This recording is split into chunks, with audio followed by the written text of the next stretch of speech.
Senzala. Salvador Gentili. Capítulo 1. Diante da morte. A casa senhorial, plantada em meio ao arvoredo e coberta pela pálida claridade do entardecer, parece mergulhada na tristeza. Suas janelas estão cerradas. Silêncio profundo a envolve. A vetusta construção, de genuíno estilo colonial, alta, de paredes largas com os tijolos dispostos em simetria irrepreensível, tem, aqui e ali, rasgos altaneiros em que se encravam as longas janelas brancas, contornadas por delicadas molduras de argamassa caiada. Um casarão bem a gosto dos abastados fazendeiros do século XIX por si mesma, cresce de majestade sob a copa das árvores que a circundam. A impressão de quem pela primeira vez a vê, é de assombro e de admiração. Começa aí a nossa história, no silêncio reverente da tarde e na tristeza soluçante que se implanta ante a chegada da morte. Morrera, naquelas horas enlanguecidas, o coronel Silvio de Souza, dono da propriedade, vasta área de terra cuidadosamente tratada e que, sob a sua direção enérgica, vertia ouro na produção abundante. Prosperara o falecido de tal forma, que a fortuna, acumulada nos longos anos do seu trabalho, gozava fama de ser a maior daquelas paragens interioranas. Estamos em uma fazenda, do interior do estado de São Paulo, encravada no território de um dos seus mais importantes municípios cujo nome não vem ao caso determinar, porquanto é apenas um acidente geográfico que não se vincula de maneira indestacável no desenrolar do nosso relato. A época é o segundo quarto do século XIX, e bastará olhar-se o verdor a colorir o chão dadivoso dos prados e das encostas, e as flores silvestres a se altearem em largas manchas multicores, para se deduzir, facilmente, que estamos em outubro em plena primavera. Em contornos harmoniosos, ao redor do casarão, delicados canteiros, de grama exuberante e bem aparada, exibem uma variedade preciosa de flores e arbustos coloridos. Um arco-íris no chão.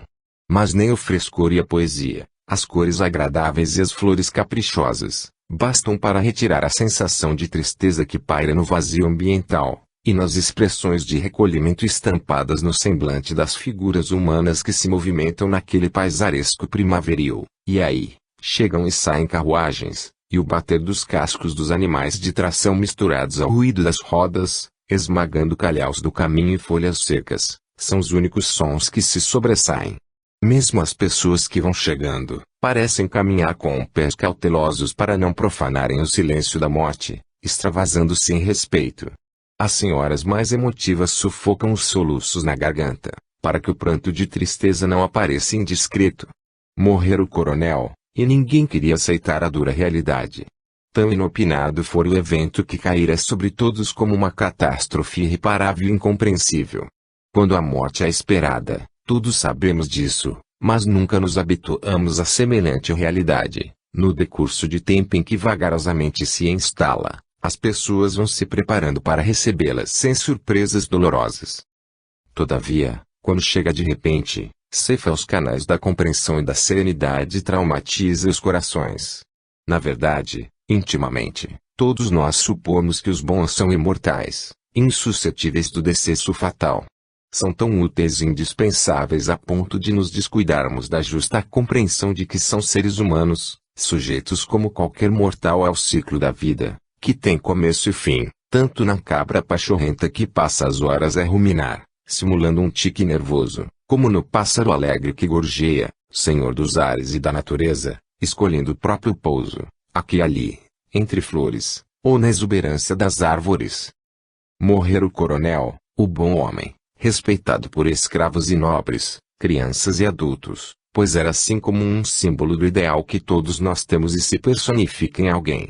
Admiti-lo entre os mortos era insuportável porque representava o apeamento do carro das alegrias e ilusões, a frustração da perene expectativa de amor, menos em contradisso na época a que nos reportamos, em que os corações padeciam de aridez profunda em razão das contrastantes situações sociais que não se escalonavam mas se definiam por extremos, entre gente que era coisa como os escravos, e coisa que era gente, como os desumanos nobres que fartavam sua mesa à custa do sangue escravo e, ao primeiro destempero, faziam jorrar esse sangue sob a brasa do açoite, junto ao poste do pelourinho.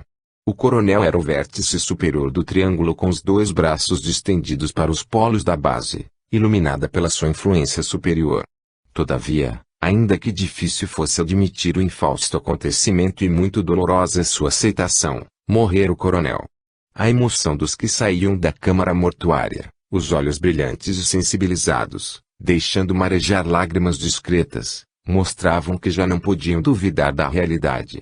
Tinha-se a impressão de que todos, sem exceção de um sequer, guardavam receios interiores do dia de amanhã, quando não mais poderiam contar com o arrimo daquele coração generoso e daquela personalidade marcante, que lhes ganhara a afeição e a confiança, transformando-se no pai, no irmão e no amigo de todos os instantes. Desembarcados naquelas terras incultas e poeirentas que queimavam os pés, sob o sol causticante, desrespeitando a proteção das próprias alpercatas, lutaram juntos e juntos sofreram longos dias de adaptação e desprendimento. Nasceram naquele ambiente eleito, seus filhos, agora 3 ao todo, Alberto, Francisco e Cidália. Tudo mudaria, sem dúvida. Todas aquelas vidas, presentes ou ausentes, que morejavam ao redor e sob a sua influência, seriam afetadas, porque o coronel era dessas criaturas inconfundíveis pela raridade dos predicados que somava. Se a morte é triste onde quer que ela se abata, ali chegava ao superlativo da tristeza. Instalara-se o coronel à longa data, no local. Chegara recém-casado, na então modesta propriedade que herdara, acompanhado de Maria Cristina, fina dama da sociedade paulistana, cujos dotes pessoais e virtudes renteavam com os do esposo. Aceitara a contingência de deixar as rodas elegantes e os chás sociais, para mergulhar no sertão bravio e ser a doce companheira na solidão de trabalho e sacrifício que esperava o jovem casal.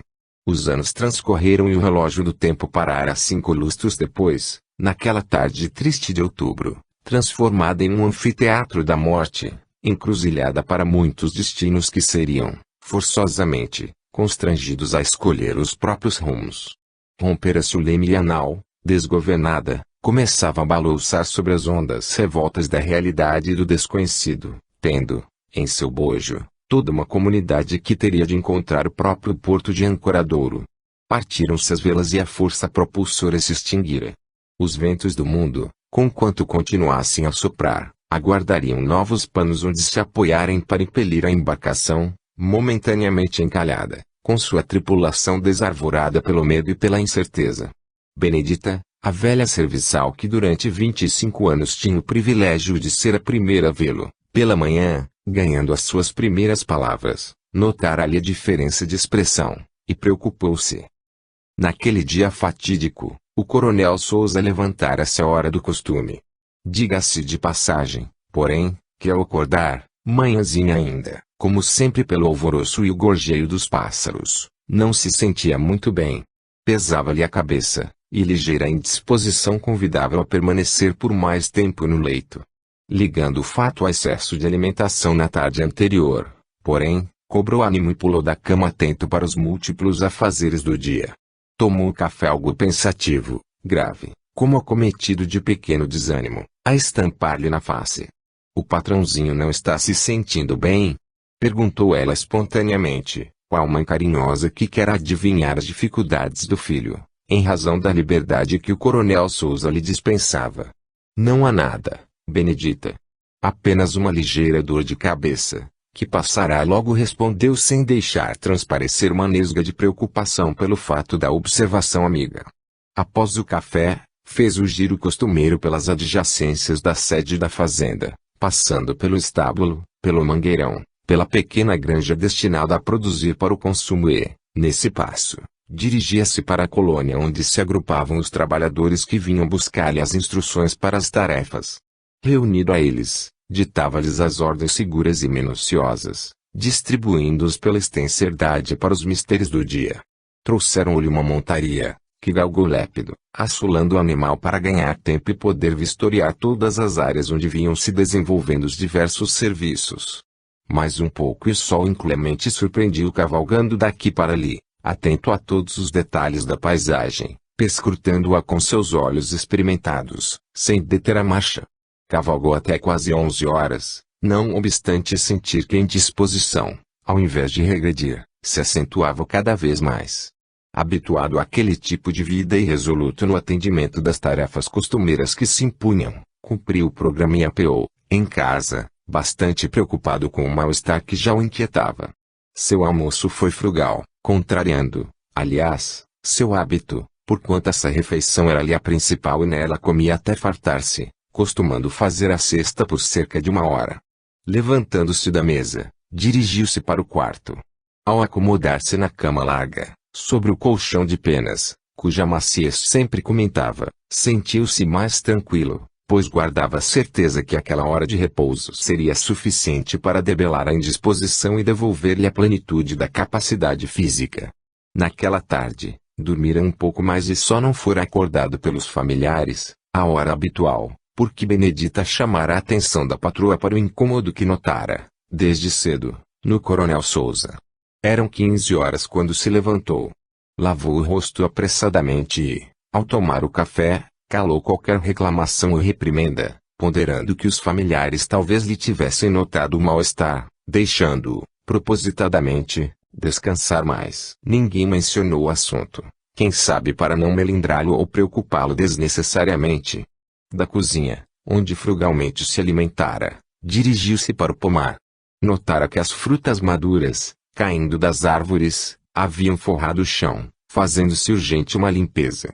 Ia verificar a magnitude do trabalho a ser realizado, a fim de programá-lo para o dia seguinte.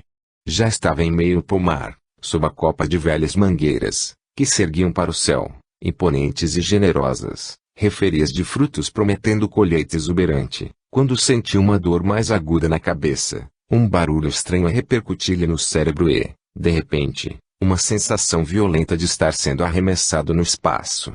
Foi como um raio fulminante. Dobrou os joelhos e caiu no chão atapetado de folhas secas, com o rosto colado à terra, os olhos bem abertos, o braço esquerdo sob o corpo e o braço direito estirado como se, instintivamente, tivesse procurado apoio, no instante derradeiro, para amortecer-lhe a queda. Sobreviera-lhe um insulto cerebral e o homem, distendido no chão, sem dúvida, estava morto. Quando, no momento fatal, sentira como se lhe estourasse o crânio, o Coronel Sousa experimentou estranha vertigem, fugindo-lhe a consciência do momento e mergulhando num pesadelo no qual via desenrolar-se, celeremente, numa sequência interminável, todos os lances mais importantes da sua vida. As imagens se sucediam e ele não tinha poder de controlá-las, queria fixar-se em alguma outra coisa, não obstante sentir-se impotente, e, na semi-lucidez, assistiu à singular revisão da sua vida, sem atinar com a causa daquele fenômeno inusitado de que nunca ouvira falar. Quando o aparente pesadelo passou, permaneceu algum tempo naquele delíquio, só a pouco e pouco readquirindo a consciência. Passara-se quase 1 hora e, a essa altura, o Coronel Sousa podia pensar e avaliar os fatos que se sucederam de modo tão insólito. Viu-se caído de bruços no chão. Alguns insetos passeavam pelo seu rosto, insolentes e descuidados. Fez menção de mover-se para levantar-se mas, malgrado o ingente esforço, e para seu espanto, não conseguia comandar mais o corpo. Paralisia total. Tentou novamente, reunindo todas as forças, mas nada conseguiu. Nenhum músculo a mover-se. Decididamente, pensou, fora cometido de uma paralisia fulminante. Começou a desesperar-se. Que lhe teria acontecido afinal? Que situação estranha! Caído e imobilizado, via e ouvia perfeitamente. Ansiava por alguém que o encontrasse nessa situação terrível, e o socorresse. Imaginou que o doutor Fernando, seu médico, não teria dificuldade em diagnosticar-lhe a doença. Ele, contudo, nunca ouvira falar de coisa igual, por isso crescia-lhe a inquietação. Quis gritar por socorro. A voz, porém, não lhe saía, as cordas vocais não lhe obedeciam mais ao impulso. Estava ali caído e inquieto sem poder mover-se ou falar, mas ouvia, perfeitamente, o cantarolar alegre de Benedita vindo lá da casa grande, bem como todos os ruídos circundantes. De repente, alegrou-se. Ouvira passos que se dirigiam ao pomar. Era Romualdo, o capataz, que diante da longa espera para o recebimento de ordens, resolvera ir à procura do coronel para poder, assim, adiantar o serviço. Novamente o coronel Souza tentou gritar para fazer-se notar, temeroso de que não encontrassem para providenciarem-lhe socorro urgente. No entanto, de novo nada conseguiu. O capataz, que lhe conhecia os hábitos, trilhara o mesmo caminho, sobre os seus passos, não tardando a encontrá-lo, caído. Apavorado, o bom homem ajoelhou-se ao seu lado, chamando-o pelo nome 1, 2, 3 vezes. Como não foi atendido, tocou-lhe nos ombros com as mãos largas, calejadas e fortes, virando de ventre para cima. Percebeu, de imediato, pelo abandono do corpo e pela expressão dos olhos, desmesuradamente abertos, sem brilho, que o coronel estava muito mal ou já morto. Socorro! Socorro! Gritou ele a plenos pulmões, e seu grito, perpassado de angústia e desespero, cortou a tarde como um punhal, transmitindo a todos, que lhe ouviram o apelo, vibrações de terror. O coronel Souza, que lhe ouvira o chamamento desesperado e que ao ser virado, quase rosto a rosto, lhe vira a expressão de medo e inquietação, ficara, ante seu lancinante grito de socorro, mais confuso ainda. Meu Deus, pensou, que me estará acontecendo? Estava nessa reflexão, quando se sentiu rodeado por muita gente, serviçais que estavam nas imediações. Num instante, tomaram-no nos braços musculosos e, com todo cuidado e carinho, transportaram-no para casa, todos inexplicavelmente emudecidos, traumatizados, como se o medo lhes inibisse a voz. De Maria Cristina, que ouvira, também, os gritos do capataz, veio-lhes ao encontro. Ao ver o companheiro carregado por 2 escravos, braços pendentes do corpo amolecido, olhos abertos e vidrados, adivinham a extensão da fatalidade, não sopitando grossas lágrimas que lhe despencaram dos olhos azuis sobre as faces rosadas. Guiou-os ao interior da casa, acomodou o corpo do coronel Souza na cama, e expediu ordens para que fossem buscar, sem mais tardança, o doutor Fernando Barros, na cidade. Correu à cozinha, e embebeu de vinagre uma toalha de rosto para aplicá-la às narinas do coronel, cuidando que aquilo fora uma vertigem, conquanto estaria bem. O coronel Souza assistia a tudo, estarrecido. Imóvel sobre o leito, que lhe servira durante 1/4 de século, com os olhos fixos no teto de largas tábuas de cedro envernizado, tinha o pensamento em brasas, incapaz de definir a situação profundamente esquisita com que se defrontava, e diante da qual sua impotência era total. Estava imerso nessas reflexões, quando chegou de Maria Cristina, sobraçando custosa toalha impregnada de vinagre, um vidro de amoníaco, desarrolhado, para aplicação inútil ao companheiro tombado. Desesperada, tomou-lhe a mão e ao senti-la gelada e inerte, caiu em si, o seu marido estava morto. Mal lhe cortou a consciência, este pensamento, o pranto convulso lhe brotou e, debruçando-se sobre o companheiro, chamou-o em vão, deixando-se envolver por uma angústia indescritível. Aquele pranto quente enrolado dos olhos que lhe transmitiram, durante 5 lustros, tantas expressões de amor e de alegria, aquela expressão dolorosa marcada por palavras ditas no auge de uma crise de medo e de tristeza, caíam no espírito do coronel como ácido terrível a destruí-lo. Que hora amarga, assistindo ao martírio da companheira, sem poder dizer-lhe que não se sentia morto, que estava vivo e, certamente, logo a paralisação seria debelada e tudo voltaria ao normal. A cena lhe infligia um sofrimento sem limites que se multiplicava ante a impossibilidade de manifestar-se. Longos minutos de Maria Cristina, debruçadas sobre o peito do companheiro que lhe dera tanto amor e tantas alegrias, chorou copiosa e convulsivamente. Quando conseguiu erguer a cabeça para fixar-lhe o rosto, na ânsia de descobrir-lhe sinais de vida, vendo-lhe os olhos abertos, cerrou-os delicadamente com as pontas dos dedos, fechando, para o coronel Souza, a janela pela qual ele viu o mundo contingente, e que não teria mais forças para reabrir e tornar a ver. Desde que lhe fecharam os olhos, roubando-lhe o contato visual com o ambiente, o falecido começou a sentir uma diminuição gradativa da audição e um torpor que o invadiu, levando-o à exaustão. Estava assim, em gradativo relaxamento muscular, quando se sentiu envolver por uma vibração de tranquilidade, experimentando sensação de leveza. Esforçou-se por se levantar do leito e, para surpresa sua, levantou-se.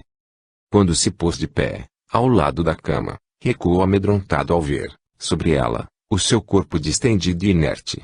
Perplexo, procurou desvendar o mistério, analisando-se nas duas formas que tomara. Estava mergulhado nesse processo de autoanálise, quando sentiu como que um choque de alta voltagem que o arremessava à distância. Caíra no chão e, ao erguer-se, sua percepção era diferente. Pareceu-lhe que fora arrebatado para outro ambiente e sentiu uma leveza indizível tal se seu corpo fora diáfano. Nisso, mão delicada tocou-lhe o ombro e chamou-o, meu filho. O coronel Souza reconheceria aquela voz entre milhões de vozes. Como uma criança que retornasse ao lar, após longa ausência, cheio de ansiedade, voltou-se e, contemplando a mãezinha, nimbada de luz, resplandecendo em longa túnica branca e bela, ainda mais bela que nos dias da sua juventude, exclamou, mamãe. Meu Deus, o que estará acontecendo? A senhora já morreu. A entidade abriu-lhe os braços e sorrindo, com aquela doçura que só as mães sabem ter para com os próprios filhos, disse-lhe, vem, meu filho, você também morreu. Capítulo 2. A família Souza. Os dias rolaram tristes e intermináveis para a família do Coronel Souza.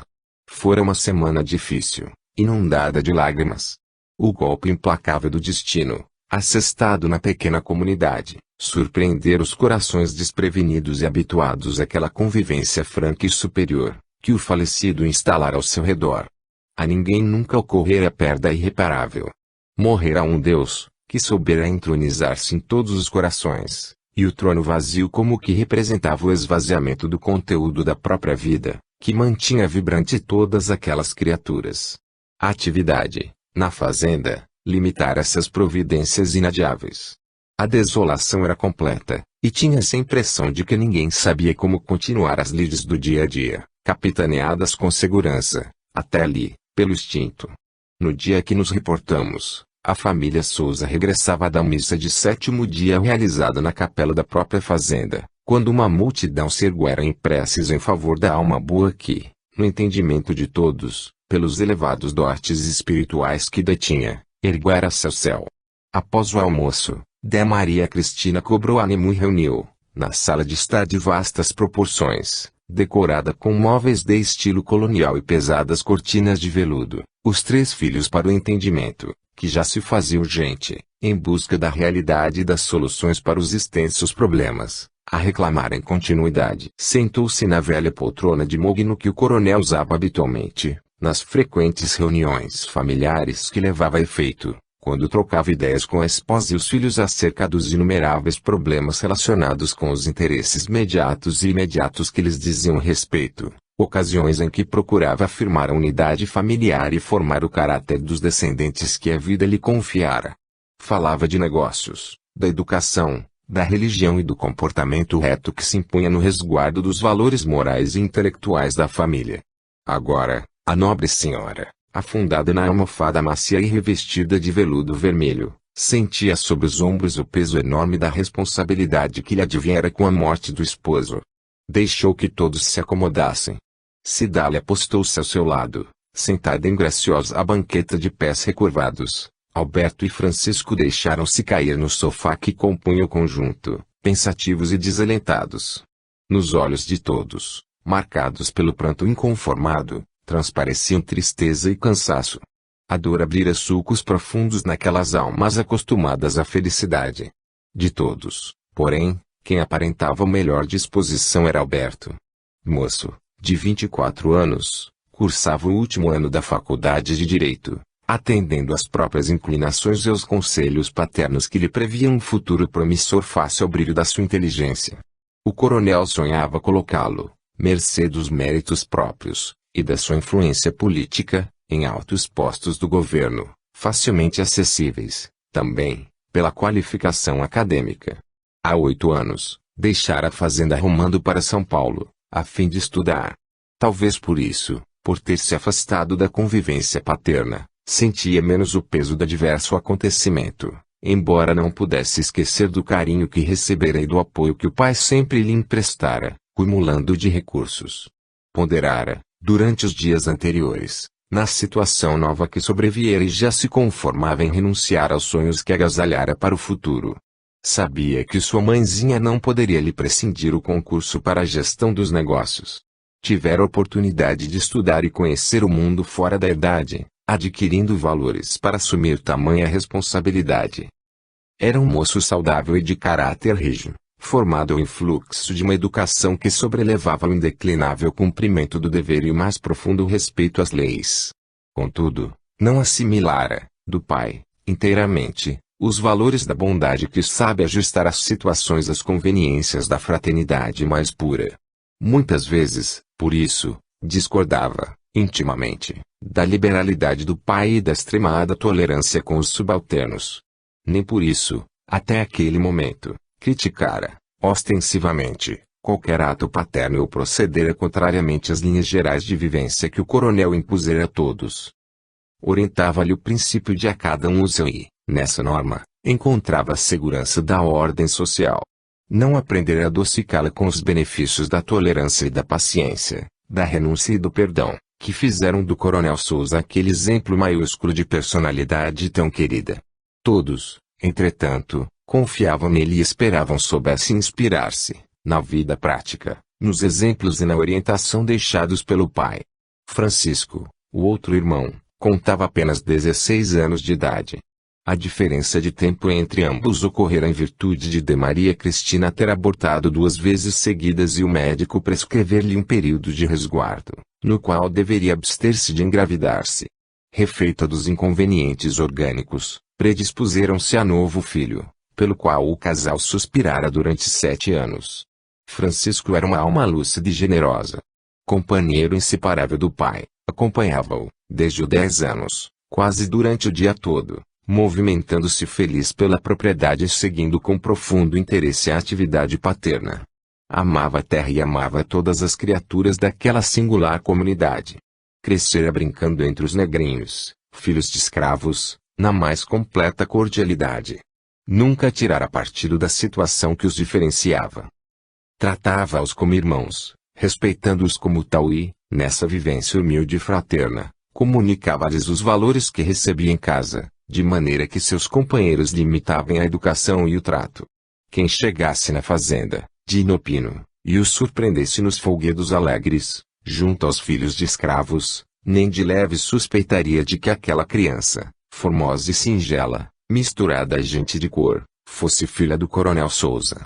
E isso tudo acontecia para a alegria dos pais, que viam naquela fraternidade espontânea uma preparação para a continuidade do tipo de vida que imperava na fazenda quando, por força do destino, o coronel partisse. Ao chegar a hora de decidir-se o seu futuro, pediu aos pais, entre lágrimas, para que não o afastassem dali a fim de estudar, falando do seu amor à terra e àquela gente sem a qual não saberia viver. O casal, embora com alguma relutância, assentiu em que ele ficasse e se preparasse, junto ao pai, para gerir os negócios da fazenda, no futuro. Por essa razão, o Coronel Souza o fazia acompanhar e lhe explicava, muitas vezes até com exagero, os fundamentos das suas providências e decisões. Assim crescera ele, assimilando todos os valores do pai. Não poucas vezes, quando este precisava ausentar-se, era ele quem transmitia as ordens paternas e acompanhava Romualdo, o capataz, na supervisão dos serviços. Era ele quem primeiro sabia das dificuldades dos escravos, seus problemas e suas doenças, pelo contato com os companheiros humildes que lhe contavam as peripécias do lar, levando-os ao conhecimento do genitor para que tomasse as providências cabíveis e sanasse as dificuldades. Conquanto jovem, era um espírito sábio. Não era só com o pai que enriquecia sua alma de conhecimentos e sabedoria. Todas as tardes, ia até a casa do tio Henrique, velho escravo que o pai aposentara, e, sentado sob a proteção de uma laranjeira que vicejava ao lado da casa, conversava com ele horas a fio. O tio Henrique, um velho cheio de sabedoria, falava com segurança de todos os deveres do homem. Fora chefe da sua gente, e arrebatado pelos escravocratas. No Brasil, venderam-no ao Coronel Souza. Desde logo, este vislumbrou-lhe a finura aristocrática e a vasta visão de comando, além da sua humana e profundamente singular maneira de tratar as pessoas. Sabia comandar, sabia fazer respeitar-se, revelando-se mestre pela extrema bondade com que encarava as coisas e as pessoas. Fora o capataz até há alguns anos, quando, em virtude de um reumatismo pertinaz, o coronel aposentou-o. Foi com ele que o coronel Souza formou a sua filosofia de vida e estruturou a sua personalidade, capacitando-se para comandar, como comandou, com tanto sucesso aquela comunidade que lhe devotava tão extremado amor e respeito como se um Deus fosse. Quase todos os dias, desde o princípio de sua convivência, o coronel ia ter 2 dedos de prosa com ele, ouvir suas opiniões a respeito dos problemas que lhe afligiam e, não raras vezes, tio Henrique dava-lhe a solução integral. Era ainda, o bom velho, o conselheiro de todos os escravos, os quais, praticamente, nada faziam sem antes consultá-lo. Francisco, também, na longa e agradável convivência com tio Henrique assimilara-lhe os ensinamentos. O preto velho falava do espírito, da bondade de Deus, da vida que existia além da morte e da necessidade de se viver em paz com a consciência, supremo tribunal dos nossos atos. Ensinava-lhe o ABC da bondade e da humildade como chave capaz de abrir todas as portas e todos os corações. Contava-lhe histórias do seu povo e de homens maus ou bons que encontravam, sempre, à sua frente, castigo ou recompensa. Ensinava-lhe, por essas vias, como ensinara a seu pai, que os pretos também eram gente de Deus como os brancos. Nessas 2 fontes cristalinas de humanidade, Francisco bebera os exemplos e os ensinamentos que lhe emprestavam, mesmo em tenra idade, tanta sabedoria. Pena que Francisco fosse apenas um jovem, sem idade bastante para assumir, nessa emergência, a gestão dos negócios da fazenda. Era o que estava pensando de Maria Cristina ao olhá-lo com ternura naquele instante, quando, à sua frente, triste e mergulhado em profundas reflexões, Francisco aguardava a sua palavra.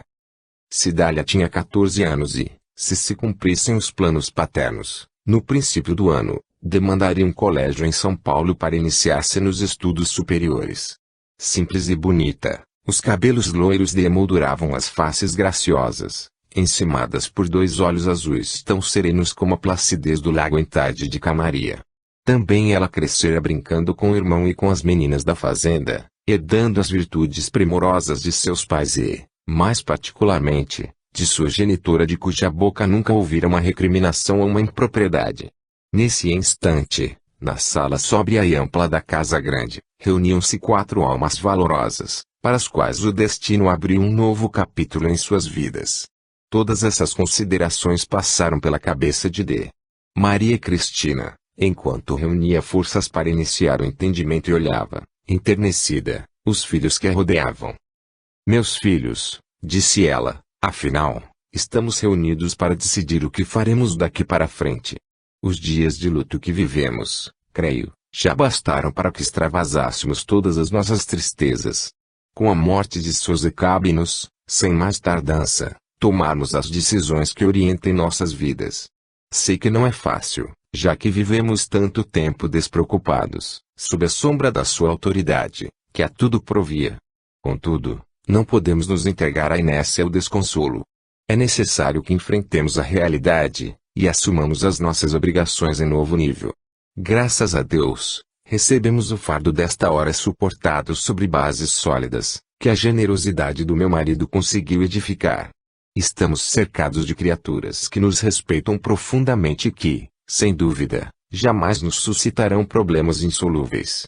Diz-me o bom senso que apenas cuidemos de dar continuidade aos princípios que nos nortearam até aqui, para que tudo saia bem, em nosso benefício e em benefício dos que dependem de nós. Lembremos-nos ainda hoje, principalmente, que o mesmo amor deve presidir os nossos atos e decisões, como Souza nos ensinou, pois só o amor constrói. Esta fazenda nunca teve escravos e nunca os terá, conquanto as leis do nosso país os qualifiquem como tais. As criaturas que estão lá fora, ansiosas por saberem o que lhes espera doravante, talvez até medrosas do dia de amanhã, são nossos irmãos em humanidade, gente como nós que pensa e sente, ama e se multiplica aspirando aos mesmos valores espirituais que nós buscamos. Nunca nos esqueçamos da lição simples da natureza, entendendo que o mesmo sol que banha e vivifica os lírios do campo, também atende às necessidades do pântano, e a mesma vida de Deus do que anima os homens, anima, também, as serpentes mais temidas. Nunca deixemos, meus filhos, continuou depois de uma breve pausa, os caminhos que vimos trilhando e, aconteça o que acontecer, cerremos os nossos corações à visita do orgulho e da vaidade. A vida, lá fora, nos convida às diferenças sociais e à preservação da posse. Lembremos-nos de que tudo o que temos é apenas empréstimo da misericórdia de Deus, pois, por sua vontade, os espíritos que animam corpos de senhores poderiam estar, agora, na carne de um negro humilhado e explorado que não recebe, em troca do seu suor, nada mais que a senzala infecta e a chibata impiedosa. Os caminhos dos homens são estranhos e insondáveis. Vocês poderão dizer que deliro, porquanto nunca ninguém provou isso. Contudo, é justo considerar que, com esse amor, meu marido construiu a nossa felicidade e a felicidade dessa gente cativa. Não olvidemos, de start, que sem nunca usarmos o poste e a chibata, e sem nunca privarmos os nossos servidores do essencial, esta é a fazenda mais próspera do estado. Digo isso porque sei que se Souza aqui estivesse, sabendo que amanhã não mais voltaria, isso mesmo iria recomendar a vocês, porque nos longos anos que aqui vivemos aprendi com ele e com a vida, todas as coisas de que lhes falo.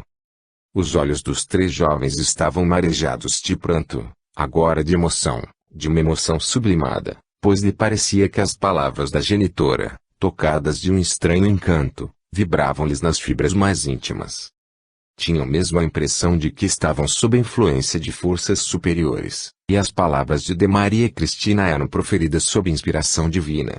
A nobre senhora fez uma pausa, sensibilizada pela reação dos filhos, temerosa de ter a voz embargada pela emoção que também experimentava. Alberto, disse ela dirigindo-se ao mais velho, você, meu filho, vai ter que sacrificar pelo menos até que o Francisco adquira a maioridade, os seus sonhos de homem prestes a realizar-se no trabalho próprio. Só você está em condições de assumir a responsabilidade dos negócios. Nós precisamos que você retorne aos estudos, conclua o seu curso, e regresse para cá a fim de tomar o seu lugar. Até lá, o Francisco e eu cuidaremos de tudo para que nada sofra a solução de continuidade. Sim, mamãe, atalhou o rapaz. Nestes dias, venho pensando nisso, e já tinha mesmo decidido a fazer o que agora me recomenda. É uma obrigação que se me impõe da qual não poderia furtar-me. Alegro-me a senhora ter ferido o assunto de maneira tão objetiva. Francisco, disse ao rapaz que a fitava embargado pela firmeza das palavras maternas, você e Romualdo, de amanhã em diante, providenciarão que tudo seja atendido como vem sendo até aqui. Você conhece todos os problemas da fazenda, e não terá dificuldades, creio eu, para dar-lhes andamento. Cidália, disse em seguida a menina, os seus planos seguirão curso normal. Em fevereiro, voltará para o colégio e encerrará os seus estudos. Esperemos, meus filhos, que tudo nos saia bem e que a misericórdia de Deus, que houve por bem levar meu companheiro, nos socorra sempre, finalizou a nobre dama, colocando os filhos à vontade para a conversação. Capítulo 3. Novos rumos. No dia seguinte, aos primeiros albores da madrugada, a família Souza já estava desperta para despedir-se de Alberto, que regressava a São Paulo a fim de retomar os estudos. Mal se despedira, rumando para a cidade, Maria Cristina cercou-se de Francisco, recomendando-lhe sobre o trabalho que começaria a desenvolver e incentivando para que o assumisse dentro do mesmo espírito que norteara o pai. Francisco beijou-a, enternecido, e demandou a colônia, pelos mesmos caminhos que palmilhara, quantas vezes como genitor. Enquanto andava, parecia ao lado pisando a grama molhada de orvalho. A casa grande ficava no alto da colina, e a colônia lances abaixo, separada, cerca de 200 metros pela encosta bem trabalhada, onde alguns corredores de terra formavam planos em que se dispunham os pés de café, que tinham acesso por pequenas estradas de tijolos. Francisco parou no alto do primeiro lance, e contornou a fileira de casas geminadas, dispostas em fila, construção emoldurada de uma infinidade de portas e janelas, pintadas e alegres. Defronte à comprida construção, havia um pátio de mais ou menos 15 metros de largura, onde, em sua meninice, brincava o dia todo. Nessa hora, o pátio estava tomado pelos trabalhadores que aguardavam as ordens do dia. Olhando a multidão que sobraçava enxadas e outros instrumentos agrícolas, evocou, emocionado, a força austera e doce do pai. O genitor, sabiamente, não construíra as clássicas senzalas onde os cativos viviam em promiscuidade. Atendendo às ponderações de tio Henrique, que o convencera da vantagem de ter sob suas ordens pessoas agradecidas, inovara corajosamente, fazendo construir casas separadas onde as famílias se alojavam com toda a dignidade, e viviam a sua própria vida. Fizera questão de que todos se sentissem gente, e gozassem da necessidade fundamental de viverem reunidas, cada família, em seu lar. Eram casas simples, mas asseadas, suficientemente amplas para que se dispusesse comodamente. Viviam com a maior alegria e com todo o respeito. Cozinhavam a própria comida, ao invés de se alimentarem de uma cozinha comum. Distribuídas as rações de cada família, a própria de Maria Cristina supria-lhes de tecidos para a confecção de suas roupas. Por isso, talvez, lá embaixo, vi os negros bem limpos e decentemente vestidos. Aliás, o coronel Souza fazia questão de que todos praticassem hábitos de higiene. Na verdade, auxiliado por tio Henrique, homem íntegro que tinha grande ascendência sobre os cativos, implantara princípios rígidos de moral e de respeito. As mulheres, ali, não serviam de pasto para os apetites animais de capatazes e colonos brancos e para as investidas dos próprios negros, como acontecia nas outras fazendas, onde a promiscuidade e a devassidão imperavam. Recordou que certa feita um negro estuprara uma jovem de cor e o coronel, sem contudo castigá-lo fisicamente, mandara vendê-lo na cidade, no mercado de escravos. Para aquela gente, esse era o castigo maior, a perda do convívio daquela comunidade, onde eram, verdadeiramente, gentes ao invés de coisas. Os negros casavam-se na igreja, de véu e grinalda, como qualquer branco, para escândalo dos outros fazendeiros e com certa relutância do senhor vigário, que só oficiava as uniões tendo em vista as benesses que o generoso fazendeiro lhe dispensava em favor da paróquia. O fato é que os negros se casavam ganhando, em seguida, o próprio lar, onde constituíam a prole. Que coração generoso, pensava. Que sabedoria extraordinária de seu pai que com isso, pequeninas coisas que nada lhe custavam, ganhava num crescendo a veneração dos cativos. Nunca, na fazenda, ocorreram brigas ou motins, nem qualquer cativo fugira, enquanto que, nas outras, alguns fazendeiros necessitavam até de um pelotão de captura para caçar os negros no mato. Nunca se fincara naquele chão dadivoso, um tronco de pelourinho, nem se usara de uma chibata para castigar alguém. Sem dúvida, a sua casa era uma nesga de céu plantada na terra, indiferente aos reclamos do mundo hostil que a rodeava.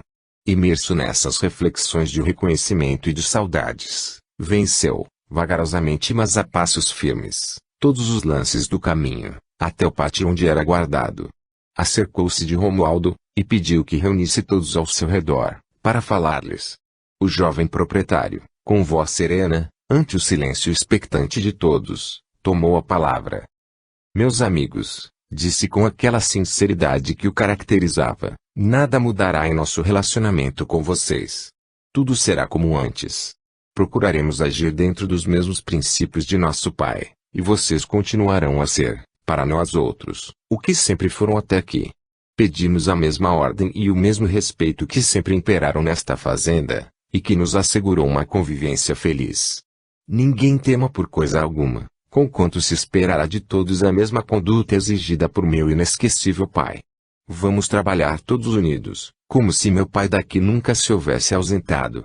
Romualdo, como sempre, lhes transmitirá as ordens, e a nossa vida continuará como antes. O silêncio profundo que todos guardavam, era bem uma demonstração evidente de que o jovem fazendeiro não teria qualquer dificuldade para realizar o seu trabalho. Em seguida, Romualdo expediu ordens para todos os grupos, que se separaram alegres para os mistérios do campo. À porta da casa grande, de Maria Cristina, que acompanhara com o olhar umedecido os passos do filho, e que, em sua parada momentânea, supusera que ele vacilava, quando os trabalhadores se dispersaram, conquanto não pudesse ouvir o que o jovem lhes falara, não pôde conter o sorriso de satisfação que lhe assomou aos lábios. Ali ficou até o jovem afastar-se na curva do caminho, em demanda dos pesados encargos que tão prematuramente lhe chegavam. E os dias se sucederam uns aos outros, retomando a fazenda o seu ritmo normal de trabalho, com a família Souza se ajustando, sem maiores dificuldades à contingência que lhe sobreviera. Depois que se desligara dos seus laços físicos, carregado pelos braços amoráveis de sua mãezinha, Souza demandara uma cidade espiritual em esfera vizinha ou crosta planetária, onde foi depositada em confortável leito de hospital. Após o encontro com a genitora, sentir uma sonolência invencível e se render a ela. No dia seguinte, despertou surpreso procurando analisar a própria situação, colocado ali em quarto confortável, e sentindo uma leveza indescritível.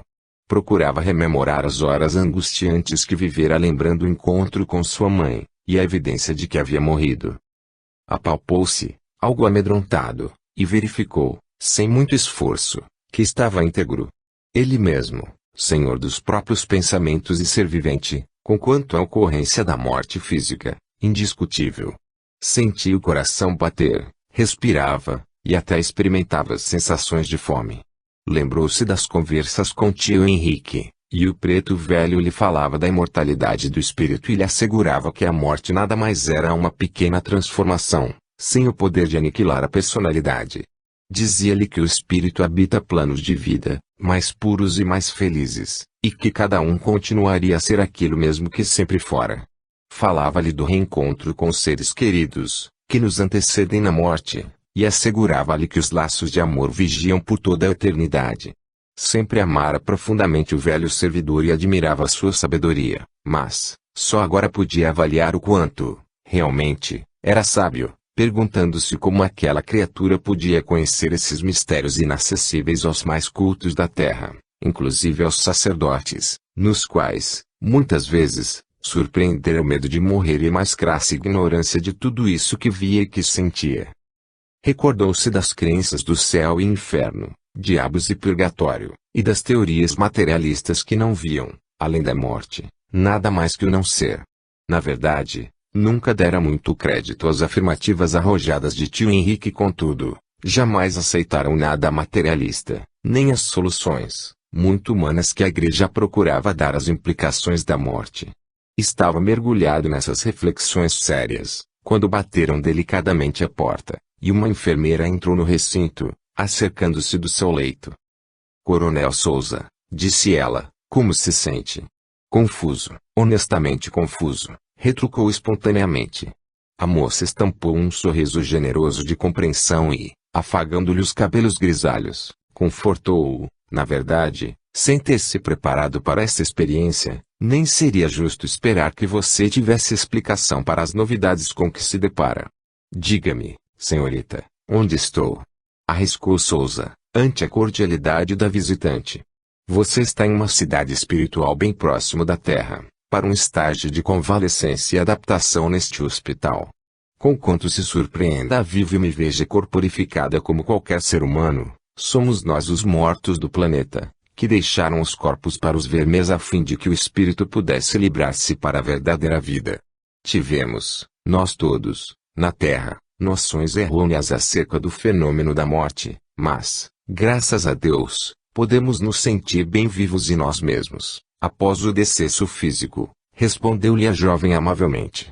Perdoe-me, retrucou Souza, respeitoso, mas não estou podendo entender como me sinto assim completo, com as mesmas sensações de vida. Seria isso, por acaso, a ressurreição da carne, de que falam os sacerdotes?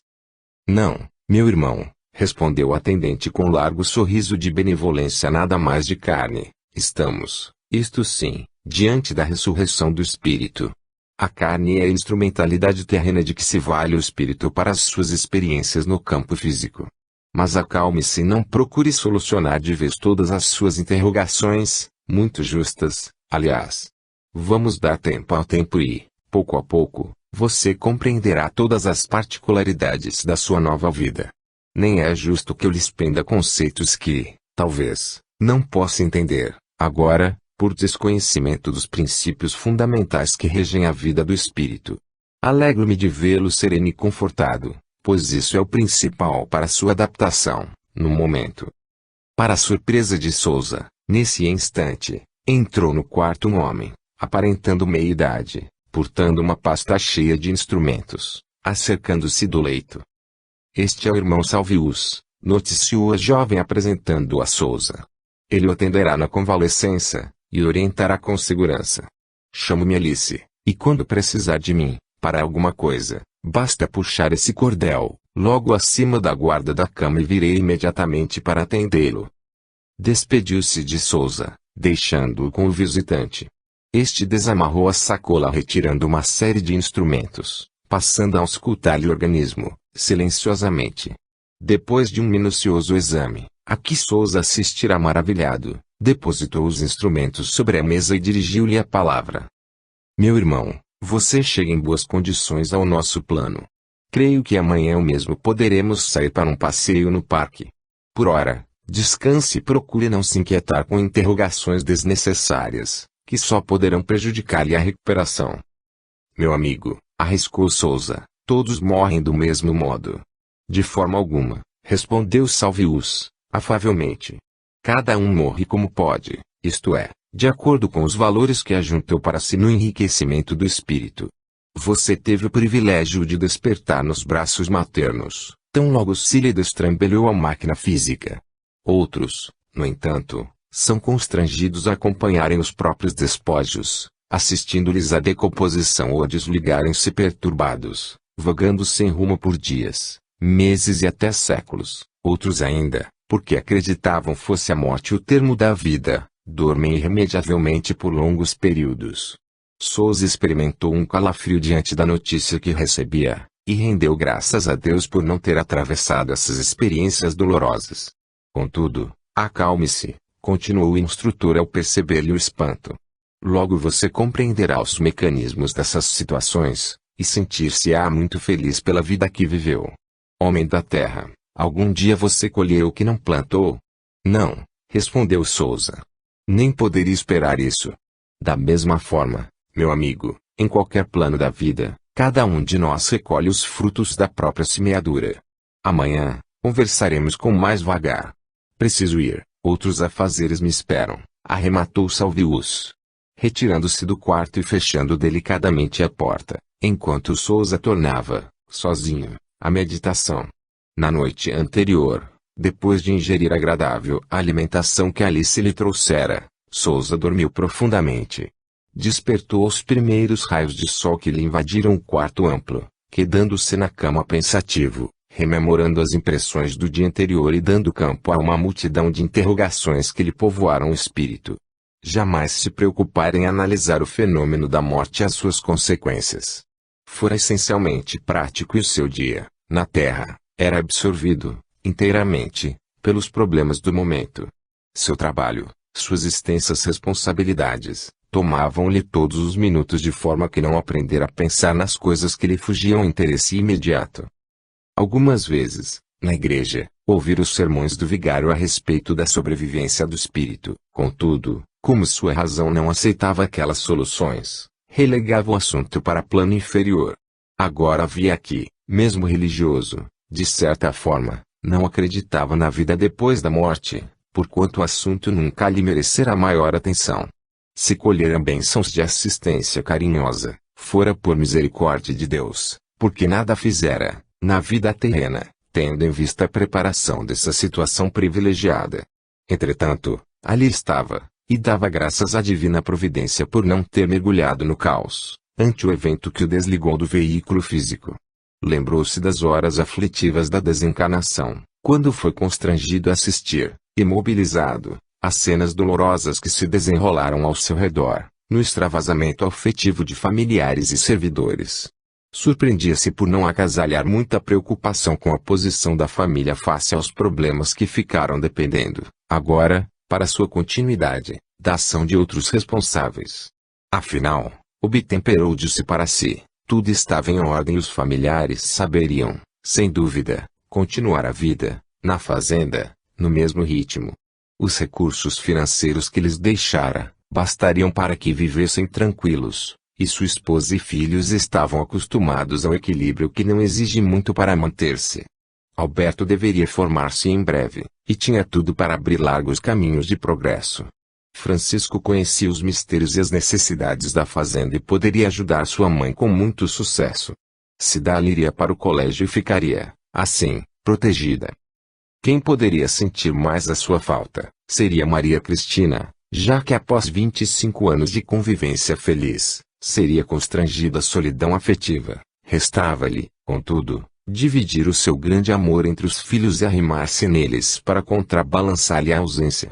Caminhava por essa vereda de indagações, quando Salvius entrou no quarto e, alegremente, convidou-o para um passeio no parque contíguo ao hospital.